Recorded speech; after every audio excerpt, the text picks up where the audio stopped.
Imagine a battlefield where everything has gone silent except one broken note from a violin. A female sniper lies motionless in the dirt, her rifle steady, while a ragged boy no older than 10 lifts a cracked instrument that once belonged to her mother. The billionaire embedded with the unit, the man who funded half the operation, stands frozen, unable to speak. What happened next changed how every soldier in that valley saw duty, loss, and the thin line between war and humanity. This is not a story of glory. It is a story of a woman who carried her mother's broken violin into hell and found something worth protecting when the world told her to let go. If you've ever felt the weight of unspoken grief in the middle of chaos, stay with me. Hit subscribe and turn on notifications. These stories of real human cost and conflict are why we're here. Captain Elena Voss grew up in a small border town where music was the only escape from hardship. Her mother, a violinist who taught local children, died when Elena was 14. The violin, hand-carved, now with a hairline crack across its body, was the last thing she left behind. Elena enlisted after losing her too, channeling grief into precision. By 2022, she had become one of the few women to qualify as a sniper in her elite reconnaissance unit. She carried the violin in a padded case inside her pack, not as a weapon, but as a reminder of who she was before the scope. Command saw her as reliable, but soft. Male operators called her the music box behind her back. In the dusty valleys of a contested region, her team supported local allies against insurgents. Wind calls were constant. Left 2 mills, hold breath at the natural pause. Elena's shots were textbook. 800 meters. Controlled breathing, accounting for elevation and Coriolis effect on longer ranges. She followed Rose strictly. No unnecessary fire. But the war tested every rule. What no one knew was that Elena played the violin in secret. Not well. Her fingers were calloused from triggers, not strings, but enough to remember her mother's favorite lullaby. She repaired the crack with tape and resin during downtime, whispering the notes under her breath before missions. The violin wasn't just memory. It was proof that beauty could survive brutality. In quiet moments, she told herself the same notes that once filled a home could still cut through gunfire. Her mentor, an older sergeant who had seen too many tours, once told her, "The shot that matters is the one you choose not to take." That prophetic line stayed with her. She carried doubt like extra weight in her pack. Every confirmed kill left a hollow feeling. Yet she stayed, believing her precision protected the innocent caught between sides. Before the Ridge operation, the unit operated in a stalemate. Insurgents held high ground, pinning down Allied forces. Supplies ran low. Elena's team was tasked with overwatch for a humanitarian corridor. The Billionaire, a defense contractor named Harlan Reed, had joined to see the investment. He observed from a hardened position, skeptical of women in these roles. Elena spent nights adjusting her scope, calling wind accurately. Mirage shows 8 miles per hour left to right at mid-range. She breathed in patterns. Inhale, exhale. Hold at the respiratory pause for the shot. The violin stayed safe in its case, a fragile anchor in a world of steel. Tension built as intelligence reported child spotters being used by the enemy. Elena's orders were clear: protect the corridor, but Rowe forbade firing on unconfirmed threats. The world felt on the edge of breaking. The ambush came at dusk. Enemy fighters overran a forward position. Elena's spotter was wounded. Chaos erupted. Radio calls for extraction. Tracers lighting the valley. She crawled to a new vantage.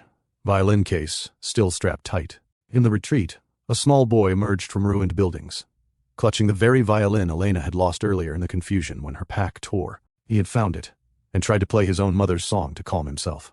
One string snapped. The sound carried across the ridge like a ghost. Elena's heart seized. This was her mother's instrument in a child's hands, amid war. She held position, as bullets kicked dirt nearby. "I can't let this break him too," she whispered. Mid-mission, doubt flooded in. Was protecting one boy worth the risk? Comment if you've ever faced a split-second choice between duty and humanity. What would you do? Subscribe for more stories that don't flinch from these moments. Command dismissed her reports of the boy as a potential spotter risk. Focus on the mission, Voss. Civilians complicate things.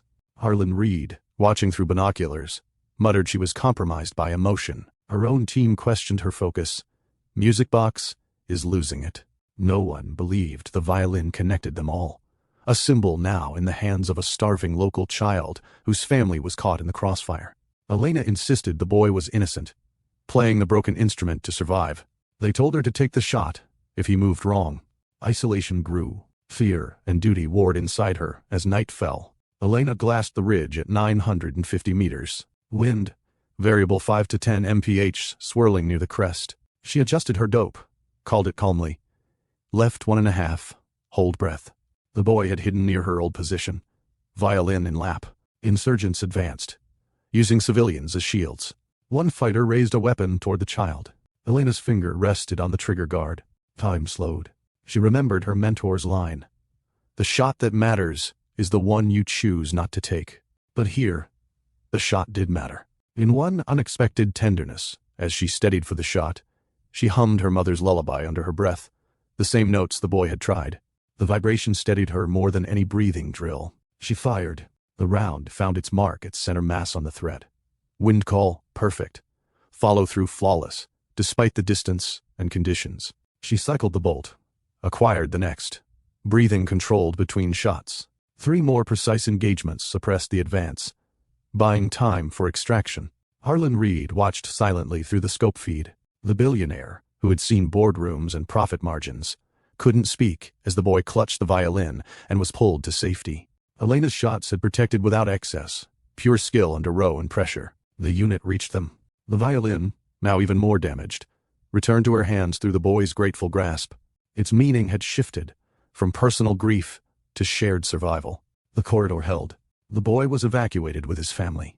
Elena's actions earned quiet respect, though medals came slowly. Harlan Reed later funded music programs for war-affected children, changed by what he witnessed. The violin went home with Elena, its cracks now stories of endurance. She still plays the lullaby on quiet nights, the notes carrying different weight, proof that small beauties outlast war's noise. The unit learned that precision includes protecting the fragile. Elena Voss carried her mother's broken violin through war and brought a piece of light back. In the end, the billionaire couldn't speak because some moments strip away words entirely. What would you hold on to if everything else broke? The choice between the shot and the song? Drop your thoughts in the comments. The moral weight of protecting innocence in conflict. The surprising power of memory in battle. Or your own unanswered question from stories like this. If this moved you, subscribe, like, and share with someone who needs to remember humanity persists. We'll keep telling these grounded, emotional truths from the front lines. Thank you for watching.